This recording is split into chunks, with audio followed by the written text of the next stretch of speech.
তাদের হচ্ছে নেতৃবৃন্দ মপ করার মাধ্যমে হচ্ছে আমাদের শাস্তি নির্বাচনকে তারা বন্ধ করতে চেয়েছিল এবং তারা মানে লজ্জাজনকভাবে আমি মনে করি যে সফল হয়েছে। সারা বাংলাদেশের মানুষের সামনে তাদের অবস্থানটা ক্লিয়ার করেছে। আজকে আপনারা শিক্ষক যারা আমাদেরকে বলেন যে তোমরা শিক্ষার্থীরা আমাদের সন্তান তুল্য, আপনাদের লজ্জা করে না? আপনারা এই শিক্ষার্থীদেরকে এত কষ্ট দিচ্ছেন। আমরা এই রায়কে হচ্ছে গ্রহণ করলাম না, অগ্রাহ্য করলাম। এই সাবিপ্রবির 320 একর শাটডাউন থাকবে। কোনো একাডেমিক কার্যক্রম, কোনো প্রশাসনিক কার্যক্রম চলবে না। যে একটা খবর আমরা পেয়েছি মাঝখানে, খুবই দুঃখজনক, ন্যাক্কারজনক এবং পুরো বিশ্ববিদ্যালয়ের ইতিহাসে লজ্জাজনক একটি ঘটনা হচ্ছে। অনেকগুলা লজ্জাজনক ঘটনার আমরা সাক্ষী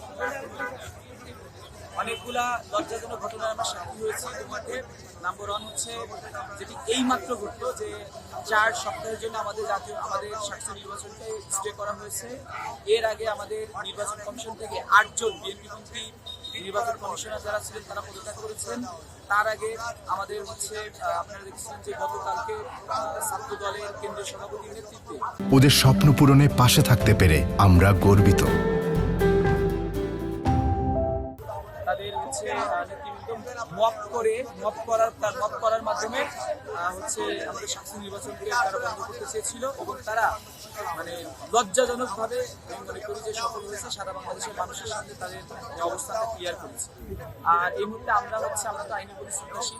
আদালত থেকে যে রায় এসেছে এটা আমরা প্রত্যাখ্যান করেছি প্রথমত। দ্বিতীয়ত হচ্ছে আমরা আইনগতভাবে হচ্ছে আমরা চেম্বার আদালতের মাধ্যমে এ ব্যাপারে আরো পদক্ষেপ নেব। আমরা চাইবো যে এই রায়টা যাতে। আপনারা জানেন যে আগামীকালকে শাসক নির্বাচন হওয়ার কথা ছিল, কিন্তু আমরা দেখতে পাই বাংলাদেশের একটি রাজনৈতিক দল এবং বিশ্ববিদ্যালয়ের অনেক কুচুক শিক্ষকরা এই নির্বাচন নস্যাৎ করার জন্য আজকে নির্বাচন কমিশনার থেকে প্রায় তারা পদত্যাগ করেছে এবং তারা বিবৃতি দিয়েছে যে তারা আজকে আগামীকালকে নির্বাচনের পক্ষে তারা কোনো ধরনের কাজ করবে না। আমরা বলে দিতে চাই, আপনারা শিক্ষার্থীদের এত কষ্ট, শিক্ষার্থীরা প্রত্যেকটা দিন রাত তারা এই প্রচারণা চালিয়েছে।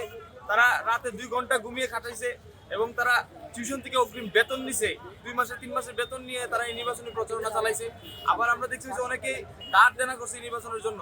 আজকে আপনারা শিক্ষক যারা আমাদেরকে বলেন যে তোমরা শিক্ষার্থীরা আমাদের সন্তান তুল্য, আপনাদের লজ্জা করে না? আপনারা এই শিক্ষার্থীদেরকে এত কষ্ট দিচ্ছেন, এদের কষ্ট কি আপনারা দেখেন না? আপনারা কিভাবে আপনাদের সন্তানদের সামনে আপনাদের নিজের চেহারা দেখাবেন, এটা ভাবে আমাদের লজ্জা। জানেন যে কিছুক্ষণ আগে আমাদের হাইকোর্টের রায় দিচ্ছে এবং সাকসেস স্থগিত করা হয়েছে এবং 4 সপ্তাহ পর সাকসেস দেওয়া হয়েছে। আমরা এই রায়কে হচ্ছে গ্রহণ করলাম না, অগ্রাহ্য করলাম। আমরা চাই কালকেই সাকসেস হোক। এর জন্য আমাদের যে আন্দোলন এটা চলছে এবং আমাদের দাবি যতক্ষণ পর্যন্ত মানা হয়নি আমাদের আন্দোলন চলমান।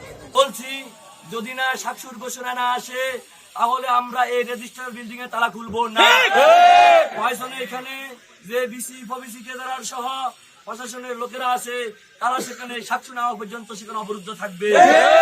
সেই সাথে আমরা শাকসুর সকল প্রতিদ্বন্দ্বীরা এবং স্বাস্থ্যের মিলে ঘোষণা দিতে চাই, যতক্ষণ পর্যন্ত না শাকসুর ঘোষণা আসবে ততক্ষণ পর্যন্ত এই সাবিপ্রবির 320 একর শাটডাউন থাকবে।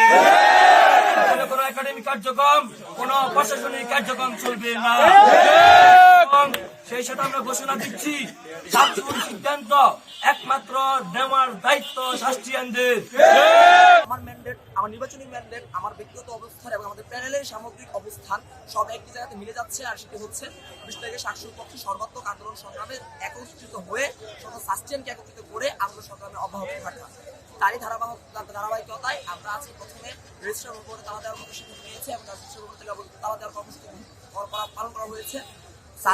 আজকে আমাদের ক্যাম্পাস সম্পূর্ণ শাটডাউন ঘোষণা দেওয়া হয়েছে এবং আমরা রাস্তায় এসে যে ব্লকের কর্মসূচি ছিল সেই ব্লকের কর্মসূচি পালন করেছি। কিন্তু কারো যাতে হচ্ছে জনদুর্ভোগ যেন না পারে বা জনদুর্ভোগের কারণ যেন আমরা হয়ে না উঠি, শুধুমাত্র যেন আমরা আমাদের ন্যায্য দাবিটি আদায় করে আনতে পারি, তার জন্য আমরা রাস্তার মাঝখানে না দাঁড়িয়ে রাস্তার মধ্যে কিছু লেন ছেড়ে রেখেছি এবং একটা পাশে একটা অবস্থান নিচ্ছি যাতে জনদুর্ভোগের যে বিষয়টি আছে সেটা যাতে কম থাকে। আর প্রয়োজনের সাথে আমরা আবার রাস্তা ব্লকেট করবো ইনশাল্লাহ। আর সবচেয়ে বড় বিষয়টা হচ্ছে যে একটা খবর আমরা পেয়েছি মাঝখানে, খুবই দুঃখজনক, ন্যাক্কারজনক এবং পুরো বিশ্ববিদ্যালয়ের ইতিহাসে লজ্জাজনক একটি ঘটনা হচ্ছে যে 4 সপ্তাহ অর্ডার চলে এসেছে। মানে আমাদের বিশ্ববিদ্যালয় প্রশাসন কি পরিমাণে অথর্ব তা এর সিদ্ধান্তের মাধ্যমে